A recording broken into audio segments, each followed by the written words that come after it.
अस्सलाम वालेकुम, आदाब, नमस्कार, सत श्री अकाल। मेरे साथ है लोक समाज पार्टी के राष्ट्रीय अध्यक्ष श्री गौरीशंकर शर्मा जी। शर्मा जी, स्वागत है आपका। नमस्कार। शर्मा जी, अभी प्रधानमंत्री जी ने बैठक भी की है और बयान भी आ रहा है उनका कि वन इलेक्शन वन इलेक्शन। तो इस पर क्या होना चाहिए, इस पर जो कि जोर दिया जा रहा है सरकार की तरफ से? देखिए, देश के प्रधानमंत्री श्री नरेंद्र मोदी जी और उनके एडवाइज़र लोग बहुत उतावले हैं कि वन नेशन वन इलेक्शन होना चाहिए। वन इलेक्शन का मतलब कुछ लोग नहीं जानते, उसका मतलब समझाइए। मतलब विधानसभा लोकसभा का चुनाव पूरे देश में एक साथ एक बार हो जाए, एक बार। और ये जो अभी तक जो विधानसभा चल रही है उसको भंग कर दिया जाए। हाँ, तो अब 1952 में पहला आम चुनाव हुआ था, स्वर्गीय जवाहरलाल नेहरू की शासनकाल से शुरू हुआ और 1967 यह continuous one nation one election के फार्मूले पर चला। लेकिन 1967 में जब चुनाव हुआ तो उस समय तत्कालीन समाजवादी विचारक डॉक्टर राम मनोहर लोहिया वे उस समय के प्रधानमंत्री नेहरू जी की जो नीतियां थी उसकी खूब धार ढंग से आलोचना करते थे और नेहरू जी उनका रिस्पेक्ट भी करते थे कि कोई हमारे गलतियों को हमारे सामने ला रहा है। आज अगर कोई आदमी इस नरेंद्र मोदी के सामने नहीं या कहीं भी बात कह दे तो उनको ये जेल में डलवा देते हैं। उनकी संस्कृति ये है और नेहरू जी की संस्कृति ये थी कि कोई अगर ये कहता है तो उसका वो सम्मान करते थे। एक बार मुझे याद है, उस समय तो मुझे जानकारी तो नहीं थी, उतना तो हम बड़े नहीं थे, लेकिन बाद में मैंने पढ़ा कि नेहरू जी की परंपरा सीट जो थी वो फूलपुर थी, इलाहाबाद। लेकिन उसी सीट पर डॉक्टर लोहिया जीत के गए तो नेहरू जी को हरा दिया। नहीं, वो किसी और सीट पे थे। तो उस समय पर जो डॉक्टर लोहिया पहुंचे सदन में तो उनके सम्मान में पूरा संसद खड़ा हो गया था। ऐसी पर्सनालिटी के डॉक्टर राम मनोहर लोहिया थे। तो उनकी बातों को नेहरू जी नज़रअंदाज नहीं करते थे, वो नोटिस करते थे। तो 1967 में डॉक्टर लोहिया जो है पूरे देश के लोगों को जगा दिया और उसके बाद समझ लीजिए कि अपना पंजाब से लेकर के उत्तर भारत कलकत्ता तक जितने भी हिंदी भाषी प्रदेश थे उस समय सभी में गैर कांग्रेसी सरकार है। लेकिन वो चल नहीं पाई, फिर परंपरा हुई, फिर सरकारों की गिराने की परंपरा चली। फिर अपना जनता पार्टी की सरकार आई तो 1977 में तो उन्होंने जो भी कांग्रेसी सरकार थी वो गिरा दिए। फिर अपना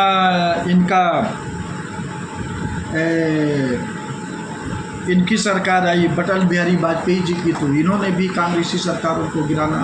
फिर अब नरेंद्र मोदी तो के बारे में ये भी सुना गया है कि करोड़ों में विधायक खरीद करके सरकार गिरवाई गई है। अब ये क्या सही है क्या गलत है तो जांच का विषय, जब ये सत्ता से हटेंगे सब पर्दा खुलेगा कि करोड़ों में खरीदे थे कि लाखों में खरीदे थे। लेकिन ये है कि विधायकों को ये डिस्टर्ब करके वो सत्ता जरूर बनवाए हैं अपनी पार्टी की। तो ऐसा चलन चल गया है।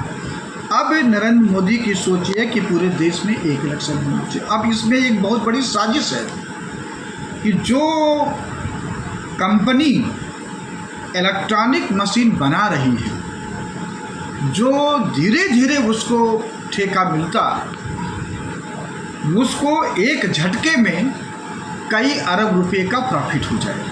तो एक तो चाल इसमें यह है कि उस कंपनी को डायरेक्ट प्रॉफिट बनवाने का, मतलब मोटा चंदा दे दिया गया, आपका कहने का मतलब एक तो ये। दूसरा जो है ये इनकी सोच ये है कि भाई अपना ये पूरे देश में हमेशा चुनाव के मूड में रहता, हर साल हर 6 महीने में कहीं कहीं पूरे देश में चुनाव होता है। तो इसमें एक आएगी कमी। मान लीजिए 2029 से पूरे देश में चुनाव लोकसभा विधानसभा के करा दिया जाता है, लेकिन बेईमान सत्ता जो केंद्र में रहेगी, जैसे नरेंद्र मोदी की सरकार है कि इन्होंने अपने विपक्षियों की सरकारों को गिराया, गलती से या कैसे भी राज्यों में इनकी बीजेपी की सरकार बहुत सारी स्टेट में नहीं बनती है, तो जैसा अब तक ये किए हैं सरकार गिराएंगे तो क्या वो सरकार, या वैसे भी किसी को लालच दे करके सरकार गिरा देते हैं तो क्या उस राज्य में फिर से चुनाव होगा, या ऐसा कानून बनेगा कि नहीं आप बन गया हो वो 5 साल तक ही वो सरकार जैसे भी चलेगी लेकिन चुनाव नहीं होगा। तो इस तरह की अड़चन आएगी इस वन नेशन वन इलेक्शन में। लेकिन लोक समाज पार्टी का इस पर मानना ये है, नरेंद्र मोदी जी उनके जो सलाहकार हैं, खास करके पीके मिश्रा, उसके पहले थे निपेंद्र मिश्रा और अजीत डोभाल हैं, ये लोग रिटायर हो चुके हैं, मतलब इनकी उम्र ख़त्म हो गई है, लेकिन सत्ता की रसमलाई काटने के लिए बने हुए हैं सरकार की चापलूसी करके। तो ऐसे लोगों की सलाह पर ये सिस्टम चल रहा है। ये लोग आज जो है कांग्रेस भी इसमें जिम्मेदार है, क्योंकि ये सेंटर में इनके शासन किए हैं। जो आज जो इलेक्शन है सिर्फ और सिर्फ बड़ी पूंजीपतियों के लिए, दबंग जातियों के लिए ये रिजर्व कर दिया गया है, और जो आम आदमी है, चाहे उसमें सवर्ण हो, चाहे दलित हो, चाहे आदिवासी हो, कोई भी हो, अगर गरीब है तो वो चुनाव नहीं लड़ सकता है। ऐसी व्यवस्था इस भारतीय जनता पार्टी और कांग्रेस ने भी किया है। तो आज समय की ज़रूरत है कि आप ऐसा सिस्टम करो कि आम आदमी भी साहस कर सके कि हम भी चुनाव लड़ेंगे। तो ये तो इनको करना नहीं है। ये तो चाहते हैं कि जो बहुत सारे लोगों को इस चुनाव से बाहर कर दिया जाए, और कुछ लोग ही जो इनके लोग हैं, बड़े बड़े पूंजीपति जो इनको पैसा देते हैं या दूसरी पार्टी को देते हैं, वही उन्हीं के सहयोग से यही लोग जो हमेशा सत्ता में बने रहें, वही लोग बना रहना चाहते हैं। लोक समाज पार्टी का चिंतन इस पर यह है, और प्रधानमंत्री को के साथ देश में जितनी भी राष्ट्रीय पार्टियां हैं और प्रदेशों में जो स्थापित पार्टियां हैं जो सत्ता में रह चुकी, सभी को चिट्ठी लिखा जाएगा रीजन के साथ कि पहली बात, ये जो प्रधानमंत्री का टर्म है और मुख्यमंत्री का टर्म है, 2 बार से ज़्यादा नहीं होना चाहिए। वो ज्योति बसु थे, 30-32 साल कांग्रेस का एक आदमी का शासन था। ये अपना वो थे अपना पटनायक थे, इनका भी 15-20 साल से शासन रहा। फिर इसके बाद में चौहान थे, इनका भी 3 या 4 टर्म शासन रहा। और उसके बाद में ये नीतीश जी हैं, इनका भी चौथा टर्म चल रहा है। तो और लालू जी का 90 से लेकर के 2005 तक का शासन था। तो ये एक लोकतंत्र नहीं, एक राजतंत्र, परिवार तंत्र को तब्दील कर दिया गया है। अमेरिका में जब 2 टर्म से ज़्यादा भी राष्ट्रपति नहीं रह सकता है, आप क्यों ऐसा बनाए हो कि आप नहीं जीवन भर प्रधानमंत्री रहोगे जब तक मरोगे नहीं? ये तो गलत है। ऐसा मैं लेटर लिखूंगा और लोक समाज पार्टी इस चीज़ को लेकर जनता के बीच में जाएगी इस मुद्दे को। दूसरा कि आप इलेक्शन रिफॉर्म करो। रिफॉर्म मतलब ये कि आप जो है अभी ये हो गया, आज दिल्ली में जाइए, भारतीय जनता पार्टी के पूरे दिल्ली में जाइए, दीवारों पर लिखवा दिए हैं। ये इलेक्शन कमीशन क्या कर रहा है इनको नहीं दिखाई पड़ रहा है, यहाँ की पुलिस क्या कर रही है। अगर कोई दूसरा लिखवा देगा तो उस पर कानूनी कार्रवाई हो जाती है। तो ये लोग जहाँ सत्ता में लिखवा देते हैं, ये नहीं होना चाहिए। और उसके बाद में इलेक्शन के पीरियड में तो और नहीं होना चाहिए। ये कुछ नहीं देखते। ये तो टीएन सेशन थे जो इस पर अपना अमल किए थे, अपना सख्ती से कार्रवाई किए थे। अब इस पर यह है कि इलेक्शन को कैसे किया जाए। पहले बात, आप कतली डाकू बलात्कारी को सत्ता से दूर करो, इनको विधानसभा लोकसभा से दूर करो। ये क्यों करेंगे? जो आदमी कतली है, डाकू है, उसको आप जेल मंत्री बना देते हो। जिसको जेल में रहना चाहिए उसको जेल मंत्री बना रहे हो। तो ये सिस्टम संशोधन होना चाहिए। और नरेंद्र मोदी जब पहली बार संसद में गए थे तो ये नाटक किए थे, लेट के गए थे। और कहे थे कि हम संसद में सुधार करेंगे, पवित्र करेंगे। आपने क्या किया? जितने भी भ्रष्टाचारी थे सबको अपने पार्टी में आपने शामिल कर दिया। तो ये सुधार का कोई मतलब नहीं है। लोक समाज पार्टी का इस पर चिंतन ये है, सत्ता में आते ही डाकू, बलात्कारी, कतली को जितने भी व्यभिचारी लोग हैं जिनकी 2 साल से ज़्यादा सजा रहेगी उनको चुनाव लड़ने से रोक दिया जाएगा, नंबर 1। दूसरा, विधानसभा लोकसभा का चुनाव सरकारी फंड से कराया जाएगा, जो जस्टिस VM तारकुंडे की रिपोर्ट कहती है कि आप जो है महंगाई को दूर करने। आज महंगाई क्यों नहीं रुक रहा, क्या कारण है? जब जितनी भी सत्ताधारी पार्टियां हैं या काबिज हो चुकी थी या काबिज हैं, वो बड़े बड़े लोगों से चंदा लेकर के अपनी सरकार बनाते हैं और सरकार बनने के बाद में उन्हीं लोगों को लूटने का मौका देते। क्या कारण है? आज जो दाल जो है 200 रुपया, 190, 180 रुपया को दिया अरहर की दाल, आप क्यों नहीं कंट्रोल कर रहे हो? यही कारण है। अब जनता भी, अब कोई पार्टी है विरोध नहीं करती है, कोई आंदोलन नहीं होता है, किसी का पुतला दहन नहीं होता है, तो ये लोग अपना इस कारण अपना। और अगर पूरा देश की जनता निकल चुका है, देखिए नरेंद्र मोदी सत्ता छोड़ के भाग जाएंगे। अभी वहाँ पर हुआ नहीं, बांग्लादेश में विद्रोह किया उन्होंने। तो ऐसे भी यहाँ पर जरूरत है। अब रही बात कि इसको जो है हम लोग प्रायोरिटी देंगे, 1 इलेक्शन 1 नेशन जरूरी अभी नहीं है। अभी इस देश में फिलहाल 1 नेशन 1 एजुकेशन, पूरे देश में एक देश एक शिक्षा प्रणाली आप लागू करो, चाहे चपरासी का बेटा हो, चाहे राष्ट्रपति का बेटा हो, नौकरशाह को, सबको एक समान शिक्षा लागू होना चाहिए पूरे देश में। लोक समाज पार्टी का चिंतन ये है, अगर ये पूरे देश में 1 नेशन 1 एजुकेशन लागू कर देंगे तो समझ लीजिए आने वाले टाइम पर इस रिजर्वेशन की भी ज़रूरत नहीं होगी, कोई रिजर्वेशन नहीं मांगेगा। पूरे देश में आप एक समान शिक्षा लागू करो ना, चाहे गरीब हो चाहे अमीर को, सब पूरा करो, सबको एक वातावरण दो पढ़ने का, रहेगा तो नहीं चलेंगे। आज क्या कारण, सुप्रीम कोर्ट में जब मंडल कमीशन चैलेंज हुआ था तो उस समय 9 जज थे, 9 जजों में 3 के मुकाबले 6 ने माना था कि जो एक गांव का परिवार का लड़का और एक कस्बे या शहर का लड़का है, उसके में दोनों में काफ़ी अंतर है, दोनों की तुलना नहीं की जा सकती है।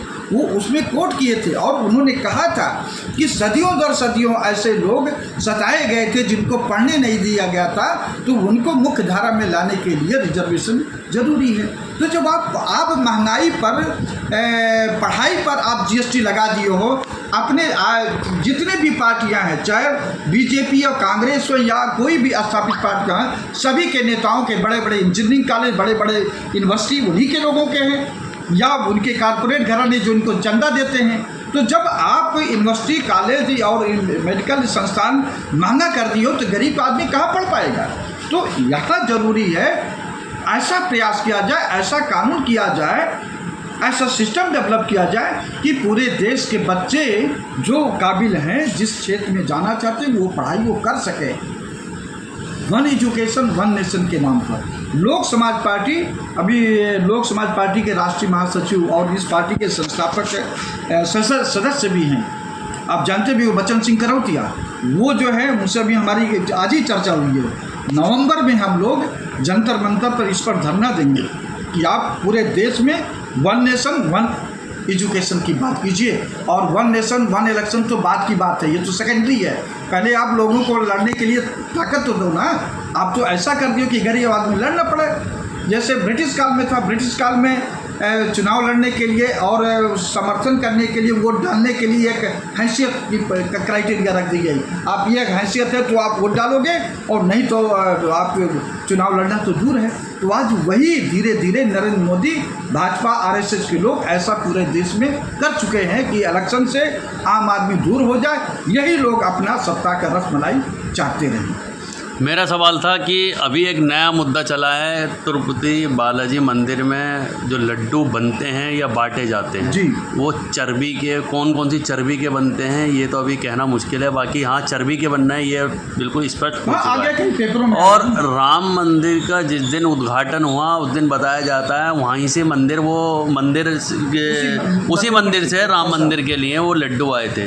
तो जो हमारे उत्तर प्रदेश के सीएम हैं योगी आदित्यनाथ, जिन्होंने अभी अगस्त महीने में यानी कि सावन का जो पहला सोमवार से उन्होंने एक चरण चला गया था कि फल वाला अपना नाम लिखेगा हाँ, और उससे मुस्लिमों के लिए मुस्लिमों से सामान ना खरीदा जाए। अब इस पे क्या कहते हैं आप? देखिए, ये मैं कहता हूँ कि ये इस भारत का दुर्भाग्य है कि इतना बड़ा ट्रेजेडी, इस धार्मिक ट्रेजेडी हुआ है इस देश में, उसके खिलाफ इस देश की जनता साइलेंट है। और इसी चर्बी को लेकर के 1857 में जो गदर हुआ था, जो मंगल पांडे जैसे लोग अपना ये अंग्रेज़ों का बगावत किए थे, रानी झांसी की रानी सब लोग की बगावत किए थे, बहुत सारे वो अपना, तो वो भी गाय का चर्बी का था, गाय और सुअर की चर्बी का था, पूरे देश में बगावत हुआ। लेकिन आज कोई किसी में नहीं, सिर्फ हिंदू का ही जो सबसे बड़ा पवित्र जो लोग कहते हैं, जो बड़े बड़े मठाधीश हैं अपना ये करते हैं, उस पर जो है चर्बी कई महीनों से हो रही है। शुद्ध घी के नाम पर चर्बी उसमें मिलाया जाकर प्रसाद बन रहा था। आज योगी आदित्यनाथ, उनके मुंह में लगता है ताला लग गया है। वो क्यों नहीं बोले हैं? जब आप कांवड़ के महीने पर ये करते हो कि ये अपवित्र हो जाएगा उनका अपना कांवड़ जो है, पानी जो है, जल गंगा जो भी है, तो आज उस पर क्यों नहीं बोले हो? अगर यही चीज़ किसी मुस्लिम दुकान पे निकला होता तो ये आदित्यनाथ वगैरह जितने भी हैं, योगी, अजय सिंह बिष्ट वगैरह, ये सड़क पर तो बवाल मचा दिए होते, अब तो पूरा भारत जल गया होता। तो ये लोग तो अपना जब होता है तो उसको एकदम साइलेंट हो जाते हैं। अरे गाय की आज कि तुमको चर्बी तुमको नहीं याद रही, आज भगवान का जो प्रसाद है उस पर तुम्हारी एकदम जबान बंद हो गया है।